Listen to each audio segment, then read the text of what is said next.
Welcome to the channel, guys. Today is a momentous occasion. I'm excited to say that I've achieved a mix that I enjoy and I think fits the overall vibe of my songs that doesn't have drum multi-out routing. I'm using Modern Massive 2 and some Purified plugins. If you've been living under a rock, they have provided their plugins, their everything bundled for a mere $2.38 right here.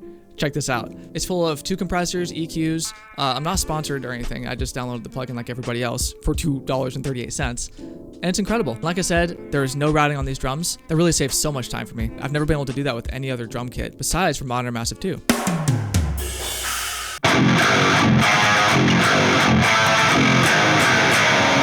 So I'm doing a little bit of extra processing here. I have 2 instances of Archetype Petrucci. One is doing the compression, and then after the compression, I have an EQ that's boosting the highs and cutting the lows, and then some OTT. Because after you transpose, the DI gets darker. Let me turn everything off here and show you what I'm talking about. And then I add the subtractive and additive EQ. I know it's kind of clipping there. And then we put the OTT on just a little bit. Then we turn on the actual amp and cab, and then we add an EQ at the end. So I think it is time to start off with the riff.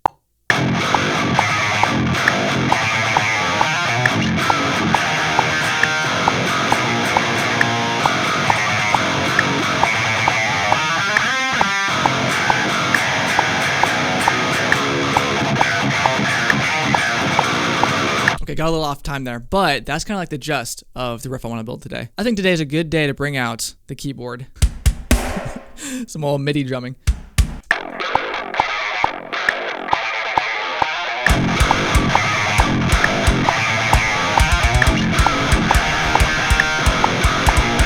Okay, that's not bad considering I haven't used my keyboard since the first Rainquill Riffs episode.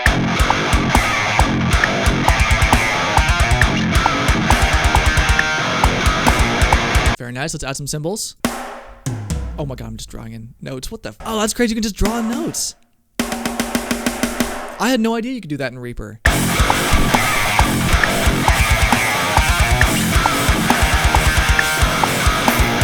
Alright, let's bring those cymbals down real quick because my keyboard likes to just blast at either 127 or 30. Can't be having that. So because my keyboard is really just wildly inconsistent sometimes, after my take, I'll grab all of my cymbals, drag them all up to 127, and then drag them down to, I don't know, 115. Hit humanize, make sure they're not too wacky, hit OK, then we're good. Okay, let's get some guitar takes in there.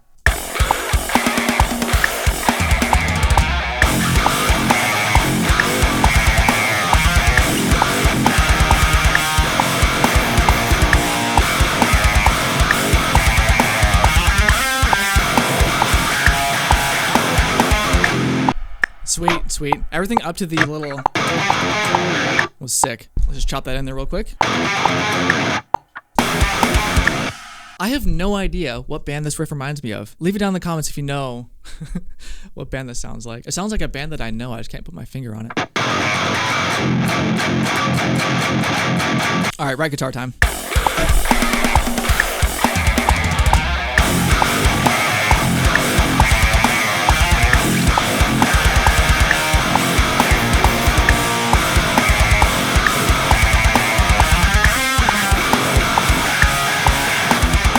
You know we gotta do the harmony, come on.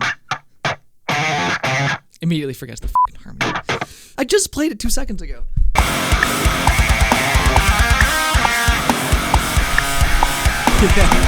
Yeah, that's it, dude. That is it.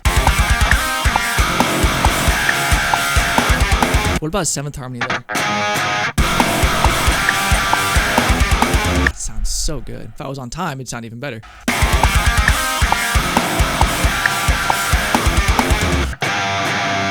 A bend would actually be so much better there. That's gonna be so hard to bend. That is so difficult bending on the one. Why would I do that to myself? I actually go back on what I said. The bends suck. I'm just leaving these octave chords. That's what I want. Okay, time to track bass. I will be back in approximately 5 milliseconds.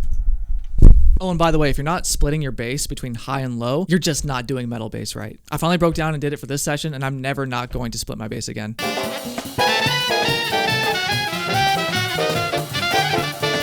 So let's hear what it sounds like with bass.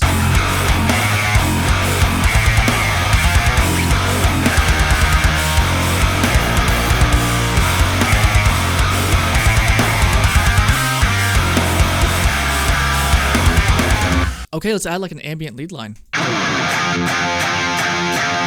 Love those octaves. Those octaves are so juicy.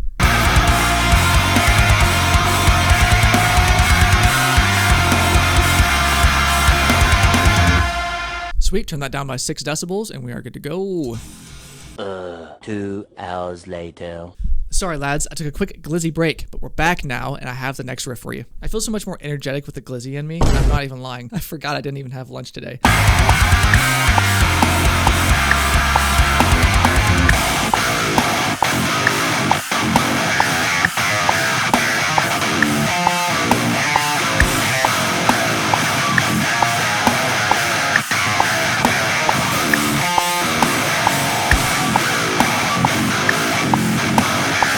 Let's lay down some kicks. I have yet to put a second kick pedal on my keyboard, so I can't do quadruplets, which means I'm just gonna pencil this in real quick and we'll be right back.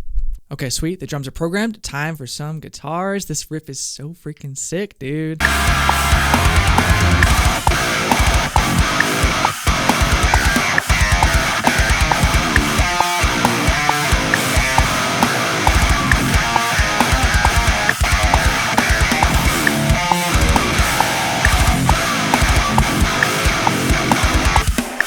Was sick. Alright, number 2.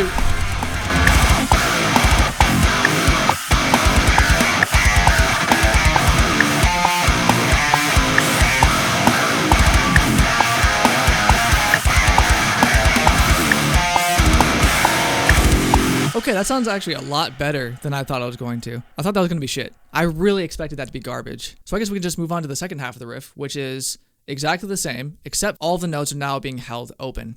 There might be some chugs in there, but all of the notes are rung out. This is totally like 2012 in time intervals. I was actually watching, okay, so his name is Rainquill, and it just took me 3 or 4 different tries to say his last name right. But if the camera can zoom in. I was on Randy's latest video and he said a voice within 2013, 2014 intervals was peak intervals. And it got me thinking about in time again, you know, actual peak intervals. That was peak intervals. That's what I always trying to write like. And I feel like that's what this riff really emulates. And his riff really emulated a voice within.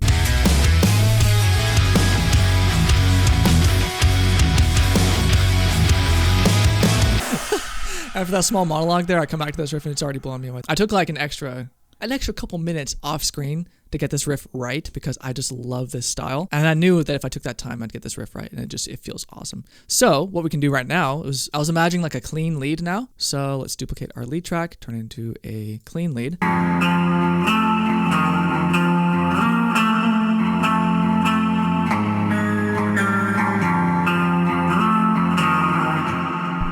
Something like that. Something like that.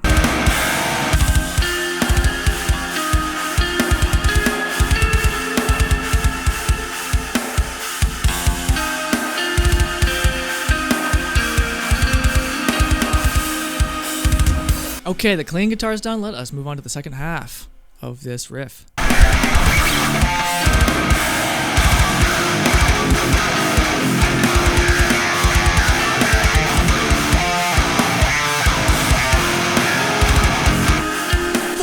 I was too confident to try and get that on the first try.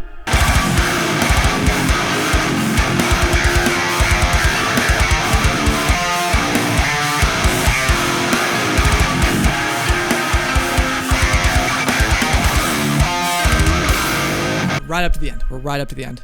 Okay, time for bass. We'll be right back after these quick messages. If you or a loved one was diagnosed with writer's block, you may be entitled to subscribe to Rainquill.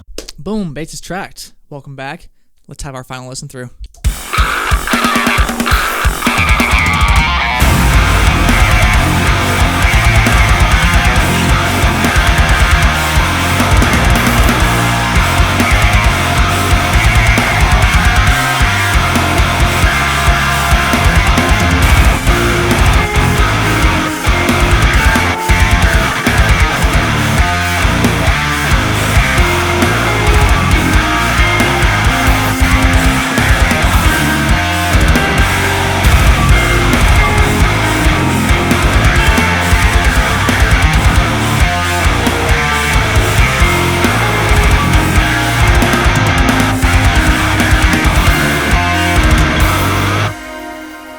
Awesome, guys. Thank you so much for hanging out for this episode of Rainquill Riffs, episode number 26. If you like what you saw and you heard, make sure to like, comment, subscribe. I upload Wednesday every single week at 11. So until next time, peace.